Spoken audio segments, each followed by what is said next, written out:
Movie की शुरुआत कहानी की फीमेल लीड एना से होती है, जो एक सिंगल मदर है और अपने बेटे जाय के साथ सो रही होती है। सुबह सुबह जाय उठ जाता है और एना को परेशान करने लगता है। वह उसे जगाने की कोशिश करता है क्योंकि उसे स्विमिंग करनी थी, लेकिन एना मना कर देती है। एना ने जाय को स्विमिंग करने नहीं दी, इसीलिए अब जाय चाहता था कि एना आज जॉब पर न जाए। वह एना से कहता है कि आप आज की छुट्टी ले लो। एना बिना कुछ जवाब दिए नाश्ता बनाने लगती है। तभी वह बाहर देखती है और उसे पता चलता है कि बहुत तेज बारिश हो रही है। ये देखकर वह जय की बात मान लेती है और छुट्टी कर लेती है। जय एना का आईपैड ले लेता है और उस पर ड्राइंग बनाने लगता है। इसी बीच एना को उसकी मॉम का कॉल आता है। मॉम से बात करने के बाद एना नीचे जमीन की तरफ देखती है तो उसे पानी दिखाई देता है जो उसके घर में जमा हो रहा होता है। एना इस बिल्डिंग के तीसरे फ्लोर के अपार्टमेंट में रहती थी और अपार्टमेंट में पानी जमा होने का मतलब था कि वहाँ फ्लड आ गया है। थोड़ी ही देर में एना के घर में बहुत ज्यादा पानी भर जाता है और पानी लगातार बढ़ता जा रहा होता है। एना को एक इमरजेंसी अनाउंसमेंट सुनाई देती है, जिससे उसे पता चलता है कि तेज बारिश की वजह से इस बिल्डिंग का तीसरा फ्लोर भी पानी में डूब जाएगा। एना अपना जरूरी सामान पैक करने लगती है। थोड़ी देर बाद एना को एक कॉल आता है जो उसकी कंपनी के सिक्योरिटी ऑफिसर हीजो का होता है। हीजो एना से कहता है कि वह उसे यहाँ से रेस्क्यू करने आया है क्योंकि एना उनकी कंपनी की इमोशन डेवलपमेंट रिसर्चर्स में से एक खास रिसर्चर है, इसीलिए कंपनी उसकी लाइफ को खतरे में नहीं डालना चाहती। एना सब कुछ छोड़कर जाय को देखती है, लेकिन जाय कहीं नजर नहीं आता। असल में जाय एना से नाराज होकर एक अलमारी में छुप गया था क्योंकि एना ने उसे 2 बार स्विमिंग करने से मना कर दिया था। एना उसे किसी तरह समझाकर अलमारी से बाहर निकाल लेती है। एना जाय को कमर पर उठाकर बाहर निकलती है। बाहर हर तरफ अफरा तफरी मची हुई थी। फ्लड की वजह से लोग इधर उधर भाग रहे थे और अपनी जान बचाने की कोशिश कर रहे थे। एना सीढ़ियों से नीचे उतरने लगती है, लेकिन वहाँ बहुत ज्यादा लोग खड़े थे, इसीलिए उस रास्ते से निकलना मुश्किल हो जाता है। एना जाय को उठाए हुए पीछे वाले रास्ते की सीढ़ियों से ऊपर की तरफ चढ़कर एक और फ्लोर तक पहुँचती है। वह नीचे झांक कर देखती है जहाँ लोग अपनी जान बचाने के लिए पानी में हाथ पैर मार रहे थे और कुछ लोग मर चुके थे जिनकी लाशें पानी में तैर रही थीं। ये देखकर एना डर जाती है। वह अगले फ्लोर पर जाती है, लेकिन आगे का रास्ता पुराने सामान की वजह से बंद पड़ा होता है। सीढ़ियों में सामान फैला हुआ था, इसलिए एना आगे नहीं जा पाती। ऊपर जाने के लिए वह दीवार के साथ लगे एक पाइप को पकड़कर चढ़ने की कोशिश करती है। उसका हाथ फिसल जाता है, लेकिन वह किसी तरह गिरने से बच जाती है। वो फिर से मेन सीढ़ियों की तरफ जाती है, लेकिन वहाँ भी बहुत सारे लोग दिखाई देते हैं जो ऊपर के फ्लोर्स पर जाने की कोशिश कर रहे थे। इससे पहले कि एना कुछ और सोचे, उसे हीजो की आवाज सुनाई देती है जो उसे रेस्क्यू करने के लिए आया था। हीजो उसे आवाज देकर दूसरी तरफ आने को कहता है जहाँ वह खड़ा था। उसी समय जय उसका हाथ छोड़कर एक फ्लैट के अंदर चला जाता है। एना भी उसके पीछे उस फ्लैट में जाती है जहाँ और भी कई लोग मौजूद थे, लेकिन अब उसे जय कहीं दिखाई नहीं देता। तभी एना देखती है कि बाहर से पानी की एक बड़ी लहर आती है और विंडो तोड़ देती है। इसके साथ ही वह पूरा फ्लोर भी पानी में डूब जाता है। एना पानी में तैरते हुए जाय को ढूंढने लगती है। जाय बेहोश हो चुका था और उसे दिखाई नहीं देता। एना घबरा कर बाहर निकलने का रास्ता ढूंढने की कोशिश करती है। तभी हीजो वहाँ पहुँच जाता है। वह एना और जाय दोनों को पानी से बाहर निकाल लेता है। एना राहत की सांस लेती है और हीजो को थैंक्स कहती है। हीजो एना को बताता है कि लोगों को बचाने के लिए बिल्डिंग की ऊपर वाली छत पर हेलीकॉप्टर आएगा। एना उसके पीछे चलने लगती है और रास्ते में उससे पूछती है कि इतना सारा पानी अचानक कहां से आ गया। हीजो बताता है कि थोड़ी देर पहले अंटार्कटिका से एक एस्टेरॉइड में इंडियन से टकरा गया था, जिसकी वजह से वहां की सारी बर्फ पिघल गई। बर्फ पिघलते ही फ्लड आ गया। हीजो यह भी बताता है कि इस फ्लड में आधा जापान डूब चुका है और बहुत जल्द कोरिया भी पूरी तरह से पानी में डूब जाएगा। उसकी बातें सुनकर एना हैरान हो जाती है और उससे पूछती है कि फिर तुम मुझे बचाने क्यों आए हो। इस पर हीजो कहता है कि तुम हमारी कंपनी की वही रिसर्चर हो जिसने बॉस के साथ मिलकर एआई में इमोशंस इंस्टॉल किए थे जो शायद और कोई नहीं कर सकता था, इसलिए तुम्हें बचाना कंपनी का फर्ज है। हीजो कहता है कि आज इस जमीन पर मौजूद लगभग सभी लोग मर जाएंगे, लेकिन एआई से बने आर्टिफिशियल इंसान इंसानियत को बचाएंगे। ये सुनकर एना चुप हो जाती है।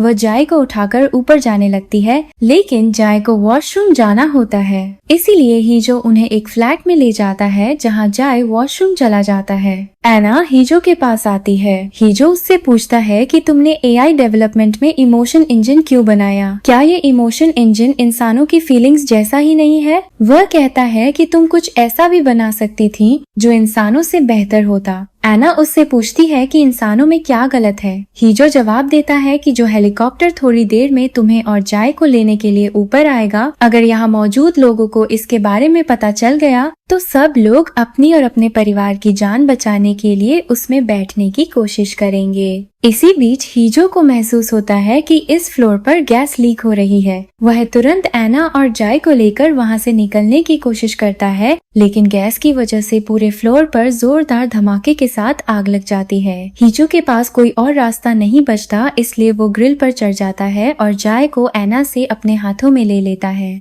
लेकिन एना का हाथ चोट लगने की वजह से छूट जाता है और वह नीचे पानी में गिर जाती है। पानी में डूबते हुए एना को अपना पुराना हादसा याद आता है जब वह जाय और अपने हस्बैंड के साथ कहीं घूमने जा रही थी। उस समय उनका एक्सीडेंट हुआ था और वे लोग पानी में गिर गए थे। एना तैरकर किसी तरह बाहर आ गई थी, लेकिन उसके हस्बैंड का पैर किसी चीज में फंस गया था और वो वहीं रह गया। उसने एना को इशारा करके जाय को बचाने के लिए कहा। एना ने जाय को तो बचा लिया, लेकिन इससे पहले कि वो अपने हस्बैंड को बचा पाती उसकी मौत हो गई। जय और हीजो के चले जाने के बाद अन्ना किसी तरह तैरकर उसी फ्लोर पर पहुंच जाती है जहां पहले हीजो और जय थे। उन्हें सबसे ऊपर वाले फ्लोर पर जाना था।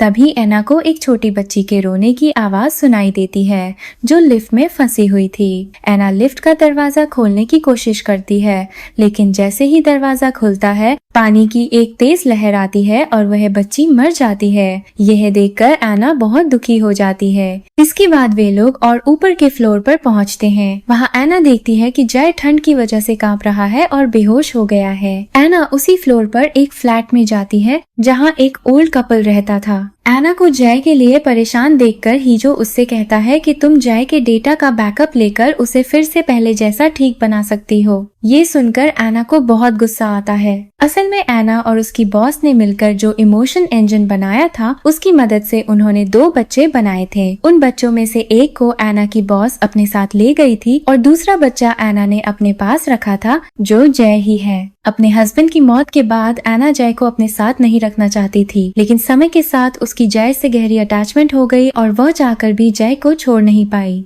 एना के बॉस ने उसे बताया था कि एक दिन रिसर्च सेंटर के लोग जय को और उस दूसरे बच्चे को लेने आएंगे क्योंकि इन बच्चों पर आगे भी रिसर्च करनी है। एना ये बात जानती थी कि एक दिन जय उससे दूर चला जाएगा, लेकिन फिर भी वह उसे एक माँ की तरह ही प्यार करती थी। एना जय को गर्म पानी पिलाती है जिससे उसकी हालत थोड़ी बेहतर हो जाती है।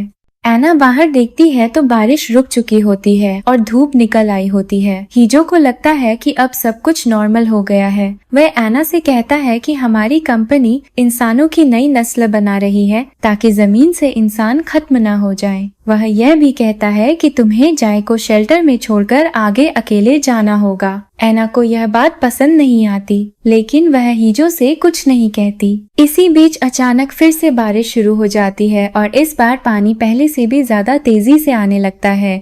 अब उनके पास यहाँ से निकलने का समय बहुत कम होता है, इसीलिए हीजो एना और जय को लेकर वहाँ से निकल जाता है। एना उस ओल्ड कपल को थैंक्स कहती है और ऊपर वाले फ्लोर की तरफ बढ़ जाती है। वह जानती थी कि वह उनके लिए कुछ भी नहीं कर सकती। ऊपर जाते ही एना को एक प्रेग्नेंट औरत दिखाई देती है। उसका हस्बैंड एना से मदद करने के लिए कहता है, लेकिन एना सॉरी कहकर आगे बढ़ जाती है। आखिरी फ्लोर पर पहुंचकर एना हीजो से पूछती है कि क्या वह जय को छोड़े बिना आगे नहीं जा सकती। इस पर हीजो उसे कहता है कि तुम यह बात पहले से जानती थी कि एक दिन तुम्हें जय से दूर होना ही पड़ेगा। वह बताता है कि तुम्हारी बॉस ने भी अपने बच्चे के साथ भागने की कोशिश की थी, लेकिन वो मर गई। अब इंसानियत को बचाने का काम सिर्फ तुम ही कर सकती हो। आखिरी फ्लोर पर हीरो एना को लेकर आगे बढ़ता है और वहीं जय को उससे अलग कर लिया जाता है। कुछ लोग जय के शरीर को काटकर उसका सारा डेटा बैकअप में ले लेते हैं। जो लोग एना को लेने आए होते हैं वह उसे बताते हैं कि शेल्टर होम का सिर्फ एक धोखा दिया गया था, असल में ऐसा कोई शेल्टर होम है ही नहीं। उसी समय एना के सामने ही हीरो को गोली मार दी जाती है। ये देखकर एना रोने लगती है। उसे एहसास होता है कि ये सब उसकी ही गलती है। अगर वह हीरो की बात मानकर यहाँ तक न आती तो जय भी उसके पास होता और हीरो भी जिंदा होता। वे लोग एना से कहते हैं कि यहाँ से आगे सिर्फ तुम ही जा पाओगी। वे बताते हैं कि जब जमीन पूरी तरह पानी में डूब जाएगी तो 7 रॉकेट स्पेस में भेजे जाएंगे, जिनमें तुम्हारे साथ 50 रिसर्चर्स होंगे। एना को बताया जाता है कि उन रिसर्चर्स ने लैब में इंसान तो बना लिए हैं, लेकिन उनमें इमोशंस सिर्फ तुम ही डाल सकती हो। इंसानों में इमोशंस डालने के लिए उन्हें जाय की जरूरत थी, इसलिए जाय का सारा डेटा एक बॉक्स में रखकर एना के साथ स्पेस में भेज दिया जाता है। यह रिसर्च टीम इंसानियत को बचाने के लिए बनाई गई थी, क्योंकि कुछ ही लम्हों में जमीन पर मौजूद सारे इंसान खत्म होने वाले थे। एना अपनी टीम को बताती है कि उसने जो बच्चा बनाया है अब वह बच्चे की जगह मॉम को ही सब्जेक्ट बनाकर टेस्ट करेगी। वह कहती है कि जब तक बच्चे में इमोशंस नहीं आ जाते तब तक टेस्ट चलते रहेंगे। एना समझाती है कि पूरी टीम मॉम के लिए एक सिमुलेशन चलाएगी। इस सिमुलेशन में बच्चे को उसकी मॉम से अलग कर दिया जाएगा। मॉम को अलग अलग मुश्किलों से गुजरते हुए अपने बच्चे को बचाना होगा। जितनी बार मॉम फेल होगी उतनी बार यह लूप दोहराया जाएगा। ये प्रोसेस तब तक खत्म नहीं होगा जब तक मॉम अपने बच्चे को ढूंढ नहीं लेती। जिस दिन मॉम बच्चे को ढूंढ लेगी उस दिन बच्चे की एआई इंटेलिजेंस और इंसानी इमोशन से बनी इंसानों की नई नस्ल तैयार हो जाएगी। लेकिन अगर मॉम बच्चे को नहीं ढूंढ पाई तो इंसान पूरी तरह बर्बाद हो जाएंगे। इसी बीच एक मीटियोराइट उनके रॉकेट से टकरा जाता है और इस हादसे में एना मर जाती है। लेकिन तभी सीन कट होता है और एना को अपने फ्लैट में सोते हुए दिखाया जाता है। असल में सिमुलेशन शुरू हो चुकी थी। मरने से पहले एना अपनी टीम को बता चुकी थी कि जिस टेस्ट सब्जेक्ट की मदद से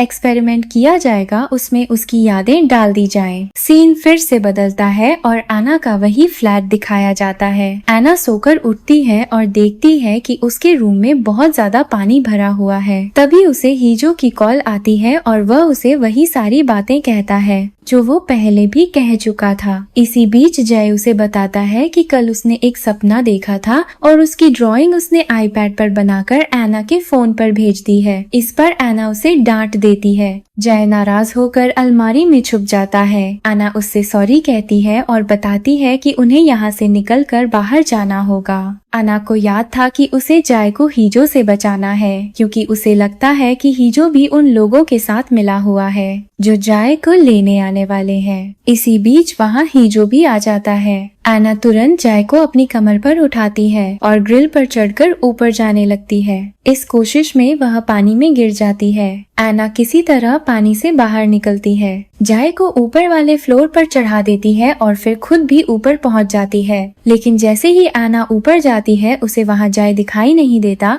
उसी वक्त वहाँ हीजो आता है और अपने फोन में जय की फोटो दिखाकर पूछता है कि क्या यही वह है जिसे तुम ढूंढ रही हो। एना हाँ कह देती है। एना जय को ढूंढने लगती है लेकिन हीजो उसका पीछा नहीं छोड़ता, तो एना पानी में कूदकर उससे पीछा छुड़ाने की कोशिश करती है। असल में एना के साथ ये लूप बार बार रिपीट हो रहा था। हर बार एना की शर्ट का नंबर भी बदल जाता था।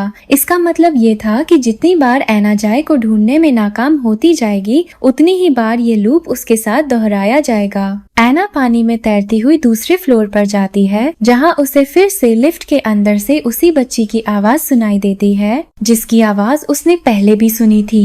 एना एक डंडा उठाकर लिफ्ट खोलने लगती है और तभी उसे वहां कुछ लड़के दिखाई देते हैं जो लोगों को लूट रहे थे। एना उन्हें रोक नहीं सकती थी, इसीलिए वह उन्हें इग्नोर करके लिफ्ट खोलती है और उसमें से बच्ची को बाहर निकालती है। उस बच्ची का नाम जी था। वह आना को बताती है कि वह अपने ग्रैंड पेरेंट्स के पास जा रही है। इस पर आना उसे जाय का हुलिया बताती है और कहती है कि यह मेरा बेटा है, अगर तुम्हें कहीं दिखे तो उसे बता देना कि उसकी मॉम उसे ढूंढ रही है। यह सुनकर जी कहती है कि जब वह लिफ्ट में थी तब उसने कुछ लड़कों की आवाजें सुनी थी जो एक बच्चे को डरा रहे थे। वे लड़के उस बच्चे से उसकी मॉम के बारे में पूछ रहे थे।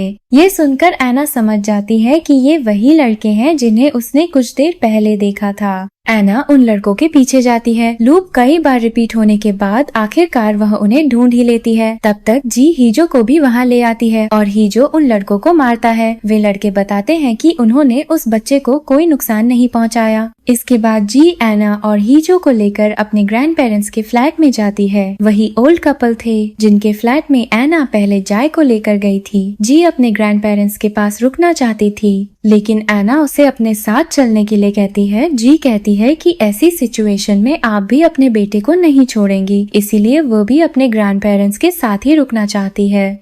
उसकी बात सुनकर एना उसे कोई जवाब नहीं देती और जाय को ढूंढने के लिए अगले फ्लोर पर चली जाती है। हीजो एना से कहता है कि टाइम हेलीकॉप्टर तक पहुंचने का है और जाय को रिसर्च टीम के लोग ढूंढ लेंगे। ये सुनकर एना को याद आता है कि जाय जब भी नाराज होता था तो अलमारी में छुप जाया करता था। एना हीजो से कहती है कि हर फ्लोर के हर फ्लैट की अलमारी चेक करने में उसे उसकी मदद करनी होगी। ये सुनकर हीजो को महसूस होता है कि ये सब पहले भी हो चुका है। एना ऊपर जाती है तो उसे फिर से वही प्रेग्नेंट औरत दिखाई देती है जिसे उसने पहले छोड़ दिया था। इस बार एना उसकी मदद करती है और उसके बेबी की डिलीवरी कराती है। एना एक एक करके अपनी गलतियां ठीक कर रही थी। इसी बीच एना को जाय की बात याद आती है कि उसने जो सपना देखा था उसकी ड्राइंग बनाकर उसने उसकी फोटो आना को भेजी थी। आना अपना मोबाइल चेक करती है और उसे वह ड्राइंग मिल जाती है। ड्राइंग में जाय ने आना को बनाया था और साथ में हेलीकॉप्टर भी दिखाया था। जाय को सब याद था और उसने यह फोटो आना को कई बार भेजी थी। एना समझ जाती है कि जाय शुरू से ही जानता था कि एना एक दिन उसे छोड़ देगी। इसी वजह से जाय बार बार छुप जाता था क्योंकि वह जानता था कि अगर उसकी मॉम ने उसे ढूंढ लिया तो उन दोनों को अलग कर दिया जाएगा। तभी ऊपर के फ्लोर से हीजो की आवाज आती है कि उसे जाय मिल गया है। एना तुरंत वहां पहुंचती है, लेकिन ये एना को पकड़ने की एक चाल थी। हीजो ने सिक्योरिटी टीम के साथ मिलकर एना को पकड़ने का प्लान बनाया था। वे लोग एना को इंजेक्शन लगाकर बेहोश कर देते हैं। बेहोशी की हालत में एना बड़बड़ाते हुए हीजो से कहती है कि ये लोग आखिर में तुम्हें भी मार डालेंगे। वह उसे याद दिलाने की कोशिश करती है कि वे पहले भी मिल चुके हैं। हीजो यह सुनते ही सिक्योरिटी टीम से लड़ पड़ता है और एना को बचा लेता है। एना उसे बताती है कि तुम इस सिमुलेशन का हिस्सा हो जिसका मकसद मुझे जाय तक पहुंचाना है। इसके बाद हीजो एना का साथ देते हुए उसे लेकर आखिरी फ्लोर पर पहुंचता है। इस दौरान वे दोनों कई बार मरते हैं और हर बार लूप फिर से रिपीट हो जाता है। आखिरी फ्लोर के फ्लैट की अलमारी में आना को जाय मिल जाता है। आना उसे देखते ही रोते हुए कहती है कि मुझसे गलती हो गई, मैंने तुम्हें छोड़ दिया था। ये सुनकर जाय शांति से कहता है कि आपने मुझे यहाँ छोड़ा नहीं था, बल्कि आपने कहा था कि मैं यहाँ इंतजार करूँ। इसके बाद एक फ्लैशबैक दिखाया जाता है जिससे पता चलता है कि जब सिक्योरिटी टीम ने जाय को आना से अलग किया था तब आना ने आखिरी बार जाय को गले लगाया था और उसके कान में कहा था कि जब भी तुम्हारी आँख खुले अलमारी में जाकर छुप जाना, मैं वापस आकर तुम्हें ढूंढ लूंगी। एना जाय को अपनी बाहों में उठाती है और वहां से बाहर निकलने लगती है। इसी के साथ ये लूप पूरा हो जाता है। यहाँ बताया जाता है कि जब रॉकेट के साथ मीटेओराइट टकराया था तब एना घायल हो गई थी। घायल हालत में उसने अपनी टीम से कहा था कि वह खुद टेस्ट सब्जेक्ट बनेगी, इसीलिए उसकी मेमोरीज टेस्ट सब्जेक्ट में डाल दी जाएं, क्योंकि जाय सिमुलेशन में उसका इंतजार कर रहा है। एना कहती है कि वह अपने बेटे को ढूंढकर उसके साथ किया हुआ वादा पूरा करना चाहती है। एना ने खुद को सिमुलेशन का टेस्ट सब्जेक्ट बनाकर इंसानियत को बर्बाद होने से बचा लिया था। अगले सीन में एना को रॉकेट के अंदर जाय के साथ दिखाया जाता है जो अब धरती की तरफ बढ़ रहा होता है। यही इस मूवी की हैप्पी एंडिंग हो जाती है।